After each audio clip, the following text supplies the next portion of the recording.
ಗುರುಭ್ಯೋ ನಮಃ. ಯಾವ ಕೆಲಸಗಳು ಆಗುತ್ತಿಲ್ಲವೇ, ಯಾವ ಪೂಜೆಗಳನ್ನು ಮಾಡಿದರೂ ಪೂಜಾ ಫಲಗಳು ದೊರೆಯುತ್ತಿಲ್ಲವೇ, ಋಣಬಾಧೆಗಳಿಂದ ಬಳಲುತ್ತಿದ್ದೀರಾ? ನಮ್ಮ ಪೂರ್ವಜನ್ಮದ ಕರ್ಮ ಮತ್ತು ಋಣಬಾಧೆಗಳಿದ್ದಲ್ಲಿ ಯಾವ ಪೂಜೆ ಮಾಡಿದರೂ ಫಲಗಳು ಸಿದ್ಧಿಸುವುದಿಲ್ಲ. ಹಾಗಾಗಿ ಎಲ್ಲ ಕೆಲಸಗಳಿಗೂ ಅಡೆತಡೆಗಳು ಉಂಟಾಗುತ್ತಿರುತ್ತವೆ. ಸರಳವಾಗಿ ಈ ಪರಿಹಾರ ಮಾಡಿರಿ.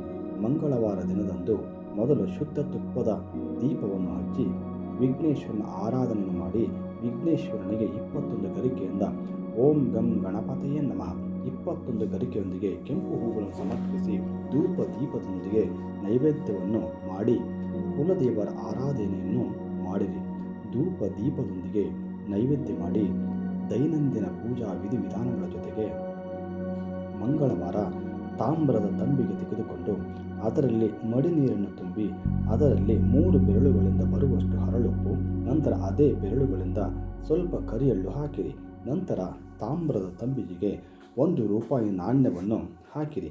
ಎಲ್ಲವನ್ನು ಹಾಕಿದ ನಂತರ ತುಂಬಿದ ತಾಮ್ರದ ತಂಬಿಗೆಯನ್ನು ಒಂದು ಸ್ವಚ್ಛವಾದ ತಟ್ಟೆಯಲ್ಲಿ ದೇವರ ಮನೆಯಲ್ಲಿ ಇಟ್ಟು ಅರಿಶಿನ ಕುಂಕುಮ ಹಚ್ಚಿ ಎಲ್ಲ ರೀತಿಯ ವಿಧಿವಿಧಾನಗಳಿಂದ ಪೂಜೆ ಮಾಡಿ ನಂತರ ಧೂಪ ದೀಪದೊಂದಿಗೆ ನೈವೇದ್ಯ ಮಾಡಿ ಪ್ರಾರ್ಥನೆ ಮಾಡಿಕೊಳ್ಳಿ.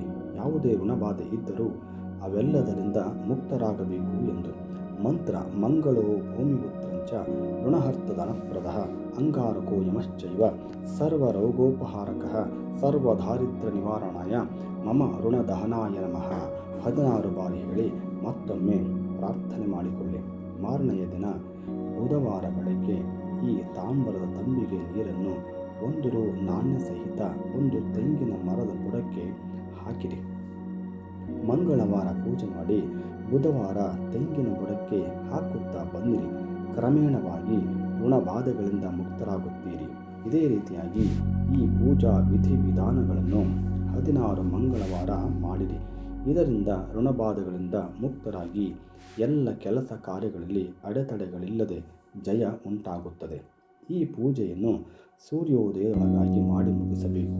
ನಂಬಿಕೆಯಿಂದ, ಭಕ್ತಿಯಿಂದ, ಶ್ರದ್ಧೆಯಿಂದ ಮಾಡಿದ್ದೇ ಆದಲ್ಲಿ ಎಲ್ಲ ರೀತಿಯ ಋಣಬಾಧೆಗಳಿಂದ ಮುಕ್ತರಾಗಿ ಅಡೆತಡೆಗಳಿಲ್ಲದೆ ಕೆಲಸಗಳು ಸಾಗುತ್ತವೆ. ಸರ್ವೇ ಜನ ಸುಖಿನೋ ಭವಂತು.